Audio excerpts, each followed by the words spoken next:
Voici Bertrand, responsable de la comptabilité France dans un groupe international. Tous les mois, Bertrand a la boule au ventre pour réaliser la clôture des comptes, car il doit réaliser un grand nombre d'opérations répétitives en très peu de temps. Bertrand se connecte d'abord à son ERP financier et il exécute quelques requêtes pour extraire la balance générale de la France. Il l'envoie ensuite au format Excel par email à son directeur administratif et financier. Mais Bertrand n'est pas seul et ses collègues des autres pays font de même au même moment. Sophie, la DAF Monde, elle aussi ne trouve plus de temps pour elle. Sophie est assaillie de mails et doit réaliser manuellement la consolidation de ses fichiers et effectuer un certain nombre de contrôles avant de donner son go pour la suite des étapes de la clôture.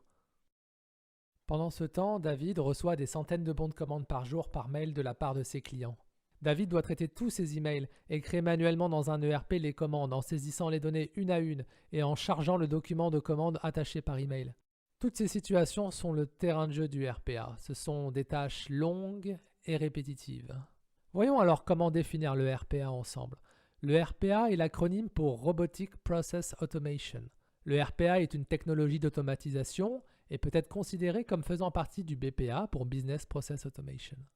Définissons le RPA comme une technologie d'automatisation de processus utilisant des robots qui réalisent des tâches structurées, routinières et répétitives, et ce de manière plus ou moins autonome.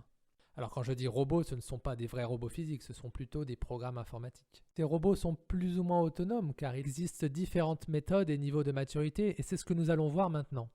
Le RPA existe depuis plus de 40 ans mais c'est seulement aujourd'hui qu'il est en plein essor. Durant ces 40 ans, les technologies derrière le RPA ont évolué et ainsi on peut noter 4 phases de maturité liées au RPA.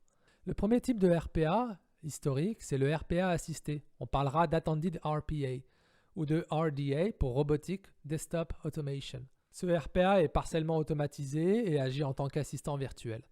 Il peut être utilisé dans tous les cas où il y a des actions manuelles faites en front office, comme par exemple un copier-coller. Il est lancé directement par un utilisateur sur son ordinateur. Par exemple, Sophie, la DAF, qui veut collecter tous les Excel des pays pour générer sa balance générale monde, pourra le faire directement en RPA assisté. Ce RPA reproduira alors toutes les actions qu'elle réalise dans Excel pour consolider ses chiffres. Finalement, cela ressemble un peu à une macro VBA dans Excel, non? Le deuxième type de RPA, c'est le RPA non assisté, aussi appelé Unattended RPA. Cette fois, ce RPA travaille directement en back-office, de manière plus ou moins autonome. Un bon exemple est celui de David, qui reçoit ses centaines de mails par jour et qui doit ressaisir ses données dans un ERP. C'est ici que le RPA non assisté vient à son secours et peut traiter en back-office directement l'ensemble des emails, capturer les données et documents et les injecter automatiquement dans son ERP. Le RPA 3.0 ou RPA autonome apporte en plus de la scalabilité. Il est généralement déployé sur des machines virtuelles dans le cloud avec des technologies d'autoscaling et de load balancing. En gros, ça veut dire que les serveurs sur lesquels les robots sont installés vont s'adapter automatiquement en fonction de la charge de travail du robot. Par exemple, pour la clôture comptable, le robot pourra effectuer de nombreuses requêtes pendant une très courte période et ensuite il s'éteindra automatiquement pour éviter de consommer des ressources pour rien. Récemment, le RPA 4.0, c'est le RPA cognitif, aussi appelé Cognitive RPA.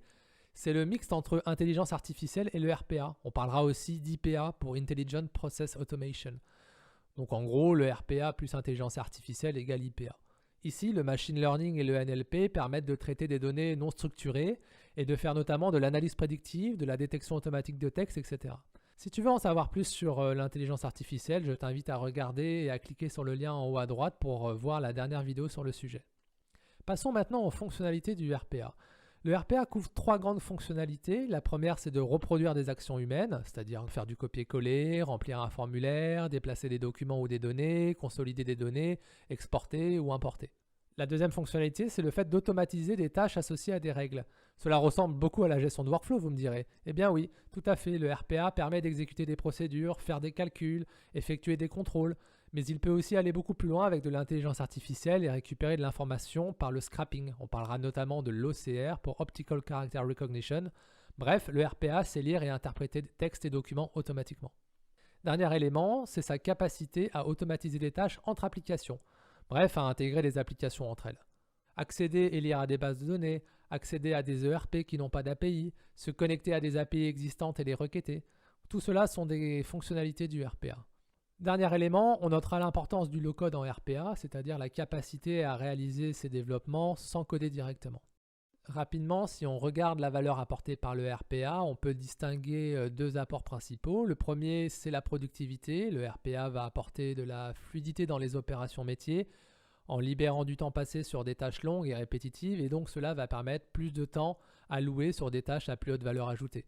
Le deuxième élément, c'est l'accroissement de la qualité. Fini les erreurs humaines lors d'actions manuelles dans les copier-coller ou la ressaisie d'informations. Les données s'en retrouvent plus fiables et la qualité globale de l'information sera améliorée. L'autre élément, c'est la conformité. On parlera de compliance qui va être améliorée avec des checklists automatisées permettant de jouer des audits trail à la volée. Finalement, ce n'est pas un hasard si le RPA s'inspire des techniques de test automatisées. Au final, la promesse derrière tout cela, c'est bien sûr pour les entreprises de réduire les coûts opérationnels.